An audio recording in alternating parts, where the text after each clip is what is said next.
Dressed too cute this time because no one's got a flawless sense of style. Lights up every time.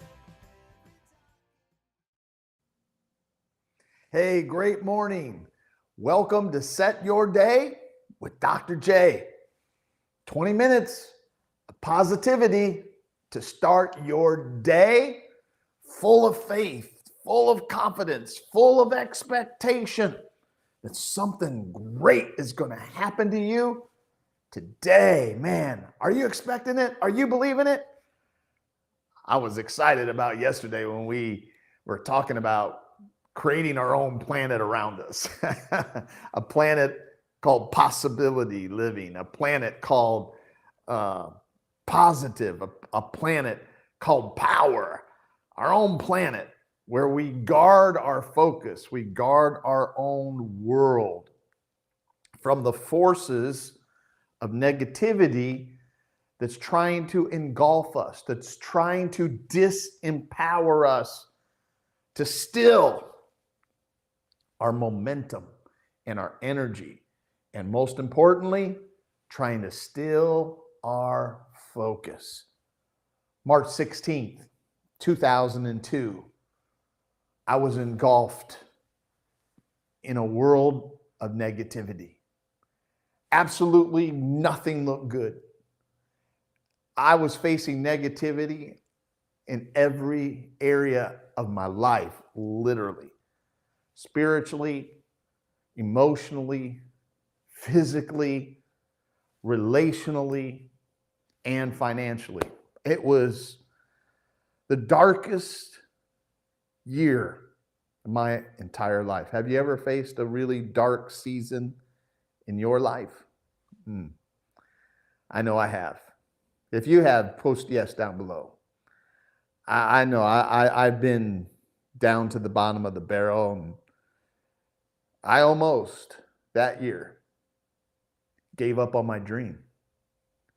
My dream of being a speaker that spoke all over the world. My dream of being a best-selling author. Almost gave up on my dream of being a world-class coach and consultant to others to help other leaders succeed. I almost gave up. The guy who believed in success that year almost surrendered. But you know, something powerful happened to me that year. In the midst of all the negativity, I found a scripture that became that scripture that you kind of, you just set your stake in the ground and you say, I'm pounding this thing in and I'm moving forward and I'm not moving back. And right here, I am standing on this scripture right here. I'm not backing off. I'm not backing down. And I'm gonna thrust into building a new life for myself, which is what some of you need to do. Some of you need to build a new life for yourself. That's what we do. Humans build futures, and you're always building a future until you go to the grave. It's not like, oh, I'm 60 now. Now I can stop doing what I'm supposed to do, build futures. No.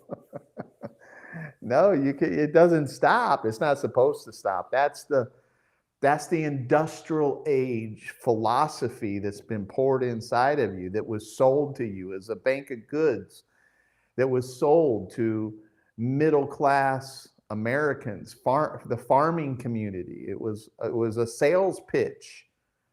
It basically said, stop farming and come work in our factories, and we'll give you security.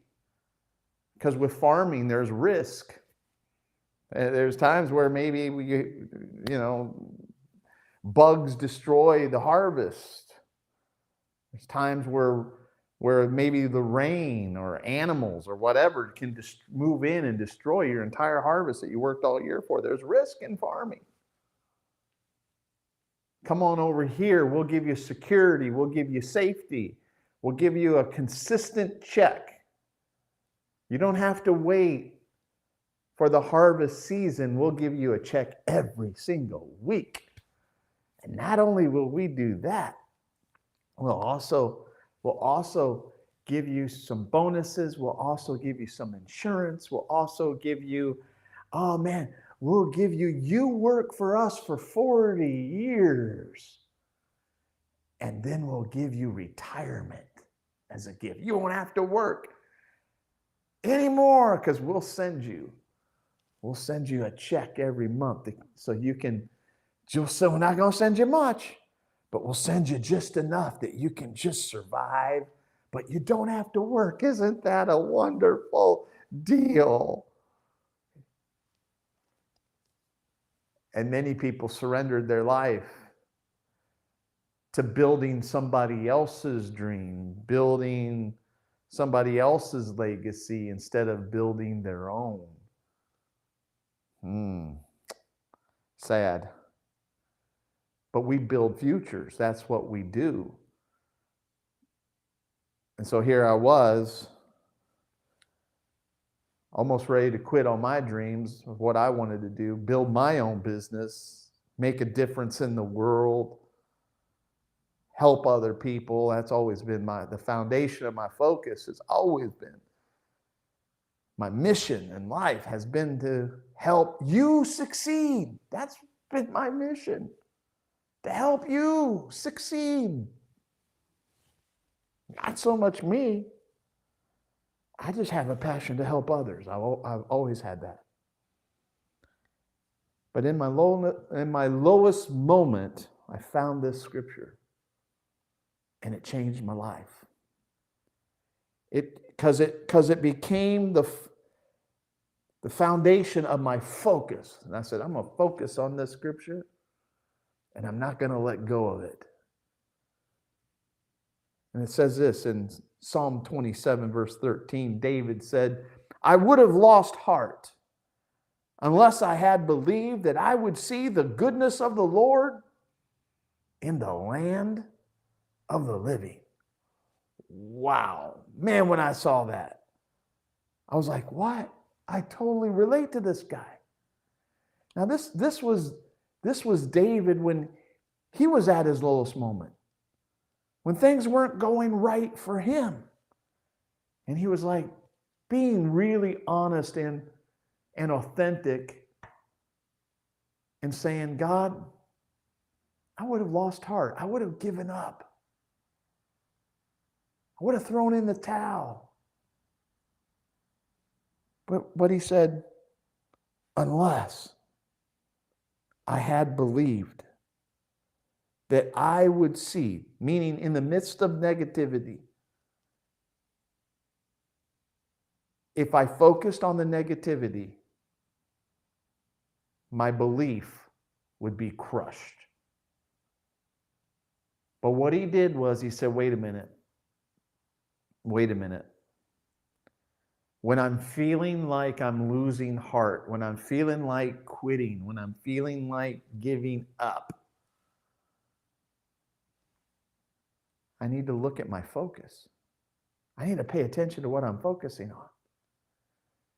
Am I focusing on possibilities? Am I focusing on what I want to create, what I want to do? Am I focusing on my future outcomes? Am I thinking increase, though my beginning, like Job said, though my beginning was small, yet my latter end, Job 8, verse 7, shall be great, shall be abundant, shall increase. Job saw increase in the midst of everything falling apart in his life. And it said, unless I had believed that I would see what? The goodness of the Lord in the land of the living. That touched me because back then I was kind of like had this mentality of like, it's only going to be good when we get to heaven. Like heaven, I can't wait to get to heaven. I can't wait to that's kind of the like heaven's going to be this oasis and it's going to be great over there. And we used to even sing songs about when we all get to heaven, what a glorious day that will be over there. And it was like, then it dawned on me, wait a minute. He said, what? In the land of the living. I would have lost heart unless I believed that I would see the goodness of the Lord in the land of the living. And when I saw that, I said, I'm guarding my focus on this one thing, man. I am going to see the goodness of God in my life here on this planet. And I put my stake in the ground and I said, that's it. I'm going to lock into this. I'm going to focus on this. And I'm not giving up on my dream. And I went to work, because belief isn't just sitting around. Oh, I believe. And believing isn't just, I'm going to make a declaration. I'm going to make a confession and bling, everything's just going to happen for me. Oh, I'm just going to make me a little vision board, and I'm going to create my little vision board. Look at my little vision board over here. And I got all these nice little pictures over here. And it's just going to come to pass because it's on my vision board. No. Believing is an action word. Believe. You gotta. It's about deciding. It's about locking in. It's about taking action. And that's what I did. I said, man, no, I'm not quitting on my dream. And you, my friend, you cannot quit on your dream. Now, let me tell you, before I go here today, your dream costs money. You need money to fuel the dream. You need what? Post it down below. Money. You need money. You need the favor of God. You need God's favor. You need favor with people. And the third thing you got to have to build a dream is money. You need those three ingredients are necessary. Right? So sometimes you don't need money, but you need favor with people. Sometimes you don't need people, you just need favor with God, right? To get the money. But when you look at success soup, it has three things in it: favor with God, favor with other people, and money. I need these three things down here on the earth realm. And so one of the things that you got to make sure that you do is you got to make sure that you're not killing yourself, that you're not making major mistakes mentally in the area of your money, because the number one thing is, I coach people for the last 25 plus years, we always run into the obstacle always boils down to money. And that's why I wrote Financial Fast Track. If you haven't got that book by now, I don't know what to say to you. I don't. I mean, hello, wake up. Financial Fast Track. It's all about generating money fast. New, fresh strategies to identify the brakes in your head that's stopping you, that's causing you to go slow. And trust me, you have them. I get around leaders all the time and I hear things that they say. I sit at the table, I eat with them, I hear what they say. I don't always correct them. I just, okay. Because I'm like, I'm not into getting in an argument. I'm not trying to have a nice meal here.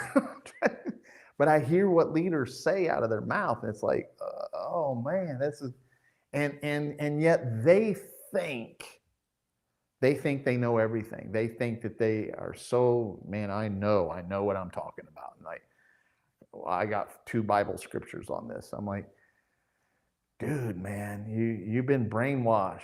You've been brainwashed. You really don't know. And so our ego keeps us,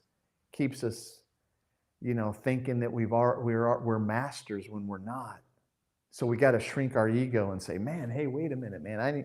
I got God down. I'm working on others, being more relational and building skills for that. But man, I got to work on this financial piece. Because if I don't have this financial piece down here on earth is a worth that is a earth that works through economics, through money. Money is the fuel to it. And I know you don't always, quote, need money. You don't always, but man, I'm telling you, the majority of the time, you're going to need money.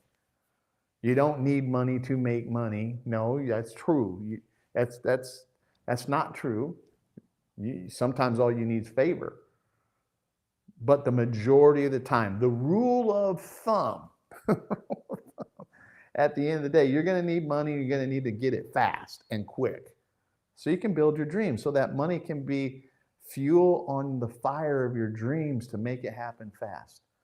So I want to encourage you to get Financial Fast Track. Bonnie and I, we bought all the first print. We bought the first printing. We bought all the books ourselves from our printer. And you can go get it. All you got to do is go to financialfasttrack.com or just post down below book. That's the easiest way. Just post down below book, and our Fast Track robot will connect you up with the link that you need to get that book for free. We got a free gift called Fast Coaching Experience, where I help you identify that number one break in your mind. That's a $2,000+ gift. We also have a free month to my Wealth Tribe, which is my tribe of people that I'm raising up to be kingdom millionaires and decamillionaires. And we give you a 30-day access to that. So post down below, post book to get that. And I want you to remember, guard your focus. I would have lost heart unless I would have believed. The quickest way to lose heart is to focus on the negativity, to allow all the negativity in the world to creep inside your spirit, to allow crisis fatigue to hit you and to drain you mentally, emotionally, spiritually, and even manifesting in your physiology. So I hope you enjoyed this. Do us a favor before we go. Hit the share link. Good to see everybody. I'm sorry I didn't acknowledge all of you, but hit the share link right up above. That's what we do here. We're not consumers. Let's start off our day by giving somebody a gift of hearing this message today. Don't lose heart. Don't quit. Keep focused on what you're building for the future. God bless everybody. See you tomorrow morning at 7 a.m. for Set Your Day with Dr. J. Thank you for joining.